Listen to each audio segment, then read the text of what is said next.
Halo guys, perkenalkan nama saya Kevin Krisdianto, NRP 530301828. Saya mahasiswa Universitas Katolik Widya Mandala Surabaya, jurusan Teknik Industri. Kali ini saya akan mempresentasikan tentang inventory management. Silakan menyimak. Apa itu inventory management, atau dengan kata lain sering disebut manajemen persediaan? Yaitu sebuah bagian dari perusahaan yang memiliki tugas untuk mengatur persediaan barang yang dimiliki oleh perusahaan. Beberapa aktivitas yang dilakukan dalam manajemen persediaan yaitu mulai dari cara memperoleh persediaan, menyimpan, hingga persediaan tersebut dimanfaatkan.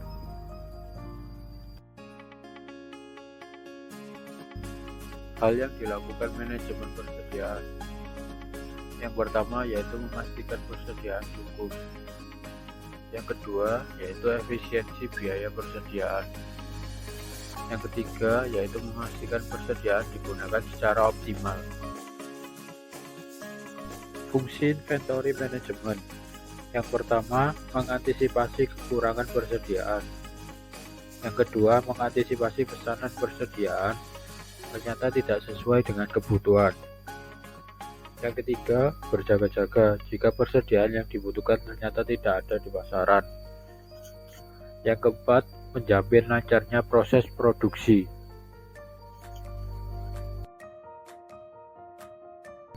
Faktor yang mempengaruhi manajemen persediaan: yang pertama, jumlah dana yang tersedia. Ketersediaan dana yang dimiliki ini akan sangat berpengaruh terhadap prioritas pembelian persediaan. Item apa yang urgent untuk dibeli dan item apa yang masih dapat ditunda. Yang kedua, lead time, waktu tunggu barang yang dipesan ini hingga barang diterima dalam keadaan baik. Yang ketiga, frekuensi penggunaan. Semakin sering digunakan, maka akan semakin kecil persediaan yang tersedia. Yang keempat, daya tahan persediaan, di mana persediaan yang memiliki daya tahan kurang baik, contohnya daging, buah, dan sayur, maka barang-barang tersebut dapat segera dijual atau digunakan. Pendekatan metode manajemen persediaan: yang pertama, metode EOQ atau Economic Order Quantity merupakan salah satu metode pengelolaan persediaan dengan cara membeli persediaan sesuai dengan pesanan yang diterima. Yang kedua, metode MRP atau Material Requirement Planning merupakan metode pengendalian serta perencanaan persediaan untuk menjamin bahan baku selalu tersedia. Selain untuk menjaga supaya bahan baku tetap ada, metode ini pun berguna untuk memastikan persediaan berjumlah sedikit. Yang ketiga, metode JIT atau Just in Time memungkinkan perusahaan sebisa mungkin dibuat tidak menyetok atau memiliki persediaan. Hal ini karena jika posisi perusahaan seperti itu, biaya persediaan juga tidak akan dikeluarkan.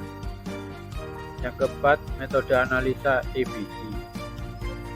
Dalam metode ini dilakukan penggolongan persediaan di mana dasar penggolongan tersebut adalah nilai serta persediaan.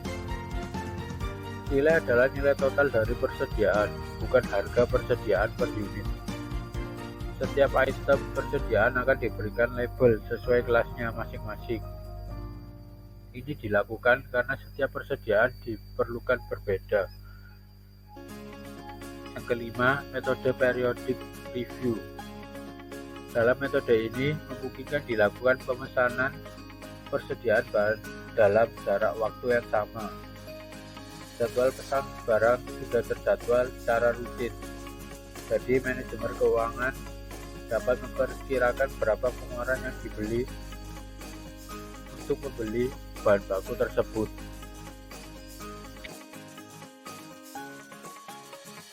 Selanjutnya kita akan membahas biaya persediaan. Biaya persediaan adalah biaya yang muncul akibat adanya pengadaan persediaan, penyimpanan, hingga persediaan tersebut keluar dari perusahaan. Biaya persediaan ini sifatnya tidak boleh dianggap sepele, mengingat jumlahnya bisa sangat besar apabila tidak dikelola dengan baik. Macam-macam biaya persediaan. Yang pertama, biaya pemesanan atau order cost. merupakan biaya yang akan berkaitan dengan kegiatan pemesanan persediaan.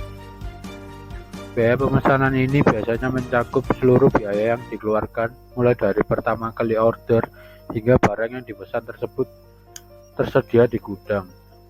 Yang kedua, biaya penyimpanan atau carrying cost. Biaya ini adalah biaya yang dapat muncul dan dikeluarkan untuk menyimpan barang atau material yang sudah diorder sebelumnya. Biaya penyimpanan ini dapat berubah sesuai dengan nilai persediaan yang disimpan. Yang ketiga, biaya persiapan atau setup cost. Biaya persiapan atau setup cost akan muncul jika perusahaan dapat memproduksi barangnya sendiri atau material persediaan yang telah dibutuhkan. Yang keempat, biaya kehabisan atau shortage cost. Manajemen persediaan kadangkali tentu akan kehabisan atau kekurangan. Karenanya, biaya kekurangan atau yang biasa juga disebut shortage cost akan muncul apabila bahan persediaan tidak tersedia. Sekian materi tentang inventory management. Semoga bermanfaat.